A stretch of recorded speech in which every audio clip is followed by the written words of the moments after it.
Good morning. Good morning. Good morning again.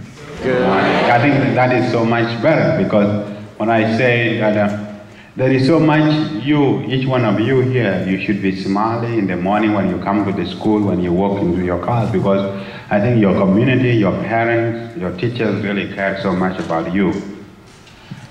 When I was 10 years old, my dad told me that if I have hope, and if I make good decisions, and if I don't give up, I could move mountain.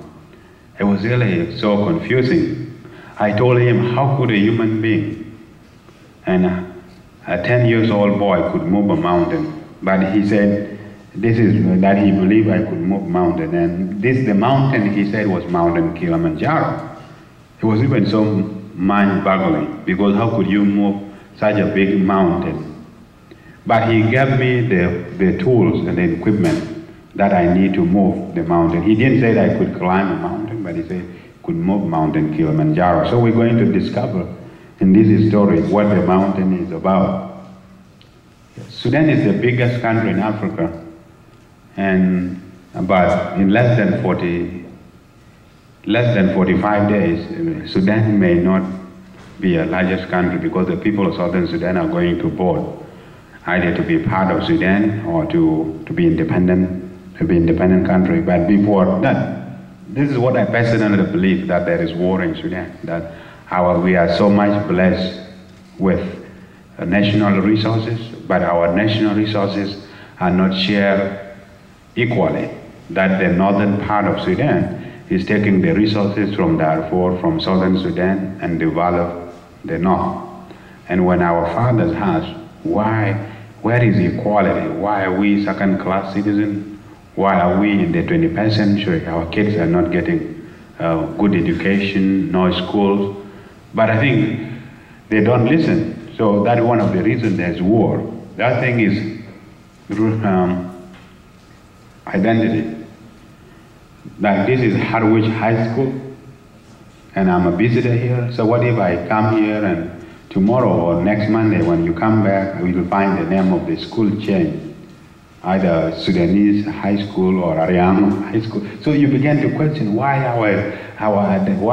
identity of the school is changed. And you began to voice your concern that this is a Harwich School. Why is it named Ariang School? Why is it named Gabriel School? And this is what happened to Sudan. Sudan is a home of black people. When the Arabs came, they came like visitors like me. And when the British gave power to the Sudanese, instead of giving power to the owners, the power was given to the Arabs in the north.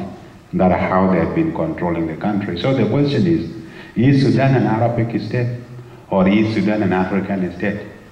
And it is obviously it is an African state, but we don't have power. When the British left, he left economic power, they left the political power to the north, and the north has been colonizing everybody, including Darfur. So that's one of the reasons that there is war, especially the political ideology is, how can we call ourselves, how can we call our country? Here we have United States of America, we have Canada, or we have Connecticut, and everybody. But here, somebody is telling you this is who you're supposed to be. And when you complain, they kill you, and this is really what is happening. So the war broke out in 1983. Our fathers went to fight for unity. They went to fight for equality, so that we can all be equal. That being an Arab, we are all human beings. They feel, and what we need is equality, so that we can be one human family in Sudan. So war broke out, and the politicians fled the country. They formed what they call Sudan People Liberation Army to try to fight for unity, for democratic, free Sudan. But the government responded with force to killing the villages, killing young boys and girls. And I think I would like you to jump in. I like the explanation that you did before. Oh, okay. Just to make connections to other wars that we are involved with, particularly Iraq. What happened when European powers colonized the world, colonized Africa, colonized Asia, they set up borders that made sense to them, but they paid no attention to what were the indigenous divisions, tribes, groups, languages, cultures. And so they created these large territories that were convenient to administer, but ended up including a diverse group that doesn't logically make a country. In Iraq, for example, you have the three groups, the Kurds, the Sunni, the Shia, that in some level might have made more sense if Iraq were three countries. In Sudan, you have many groups, at least these three general areas which are quite different, but which were put together. And so when the British gave power to the Arabs in Khartoum to rule over the others, that inevitably, or perhaps not inevitably, but led to the conflict that came after. No, the genocide connection with governments and the coup. Oh, okay. I forgot which connection you wanted me to make.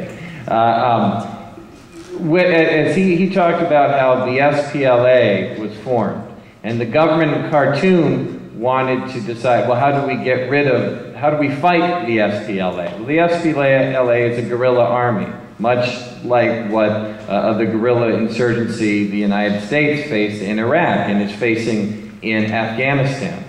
Well, as you know from following the wars in Iraq and Afghanistan, it's extremely difficult.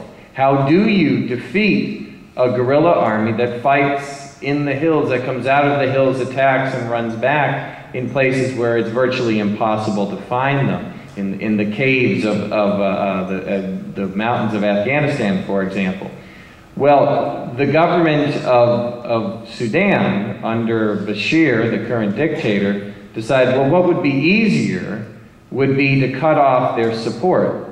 And the way they cut off the support is to go in and practice genocide. If they go into villages and slaughter people in villages and kill or drive everybody from their homes, and that's in this war, 2 million were killed, 4 million were driven from their homes, then there is no support for them in the mountains. There is no food, there is no logistics whereby they can continue to fight without the support in the mountains. And that is the practice they developed in southern Sudan and then later applied when they decided to tackle a similar problem in Darfur. That's the connection you wanted me to make. So because of that, I was driven out of my home. We was very good kind of life. But before that, this is my math lesson. And my parent taught me that each one of you in this room, in this school, or everybody, 300 million people in the US, that each one of them, or each one of us control 10% of our life. And this is just 10%. You think that you will never control. And all you need to do is let them go, forget about them, and just go on with your life. And then you have 90%, where you have to work hard and do them. This is life, and this is where I was born. The life was really good. I didn't have cell phone, no internet, therefore I cannot log into my Facebook, nothing at all. But that is not what the life is about. My parents taught me that he or she who is the richest and the wealthy person is he or she who has a brother, who has a mother, who has a sister. Because they say that what matters in life is love and kindness and care. And when you have those things, then you are the wealthiest, you are the richest person in the world.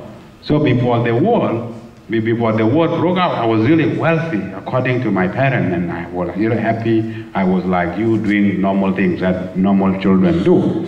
But because of what Mr. Dixon said, that one of the strategies for the government to defeat the rebellion was to deprive the southern Sudan of its support, taking of resources, both human resources, meaning that the rebels were themselves recruiting young people, young boys like you, to join the army and give them guns and fight their government. Or by cultivating by having cows, you give milk, you eat food, and you share with the rebel. So that was one of the things. So my family was so fortunate. They have wealth in terms of cows. And as a young boy like you or young girl, what I used to do was to look after my family cows, because the government of Khartoum denied us the opportunity to give us literacy education. So there were no schools for me to go to in the morning, but my parents gave me the responsibility to look after their cows. Imagine your mom, or this morning, your mother give you cereal food or give you breakfast or pack lunch for you, either sandwich or turkey sandwich because of Thanksgiving, and pack you a lunch, kiss you goodbye, and drop you at the school and say, honey, I will see you later in the evening. That the same thing happened to me. My mom kissed me goodbye in 1987 and said, oh, my son, I will see you later. So she sent me off to go to the grazing field. I got attacked there at 3 p.m. I saw the Arab carrying gun. So what I did, I ducked down and covered myself with the grass so that they could not see me. And after a couple minutes, I saw them driving the cows, stealing the cows. So I got up now and I was running home to tell my parents, to tell my family. But this is what I saw. People were being slaughtered in the village, women and kids, because, as Mr. Dixon said, the main reason was to deprive the rebel of the support by killing young men, raping women, killing young girls, that they're not going to be support for the rebel army. So I ran for about 20 minutes, and two wonderful men met me on the way. They were running away, escaping being slaughtered in the village. But they stopped me and they said, Gabriel, no, look in the village. Nobody, you can hear the sound of guns. People are being slaughtered. Why are you going? But because parents, your brothers, like you, I'm a human being like you, I feel like detached, but it was so devastating seeing the village on fire. And what about my sister? What about my mother's? I need to go. So what I did was, I didn't listen to them. So what I did, I ran, and one of the men grabbed hold of me and put me on his back to run away. But he was shot dead in front of me. So I fell off. The bullets narrowly missed me on either side. So what happened was, I remember what my parents taught me, that when you have a problem, all you need to do to ask yourself good question, and the good question will help you to find the right answer. So while I was rolling on the ground and being missed by the bullet on either side narrowly, I decided, is there anything I could do? And I decided playing dead. I closed my eyes, I held my breath and tried to pretend to be dead. And the militiaman thought I was dead, so he left. After a couple of minutes, I lift up my head and I look around. The man was totally bleeding in front of me.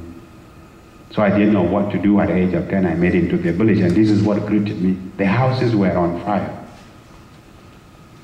So I lose hope of finding my families. And again, I didn't want to remain in that burning village because I would be killed. I was smelling. People were being burned into the houses. So I ran away. When I encountered a lion, I was almost to be eaten by a lion. But again, I know I cannot run with lion. So what I did, I climbed up the tree. So life is about making good decisions. I made good decision to play dead. I made good decision to climb up the tree in order to survive.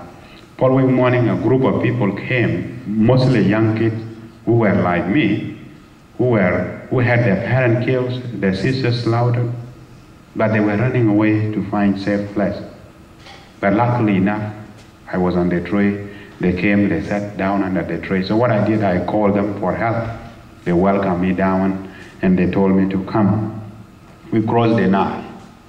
No, that mountain became obstacle to me. Mountain became problems. I realized my dad was really a very wise man, and I believe your teachers and your parents are really very wise like my parents.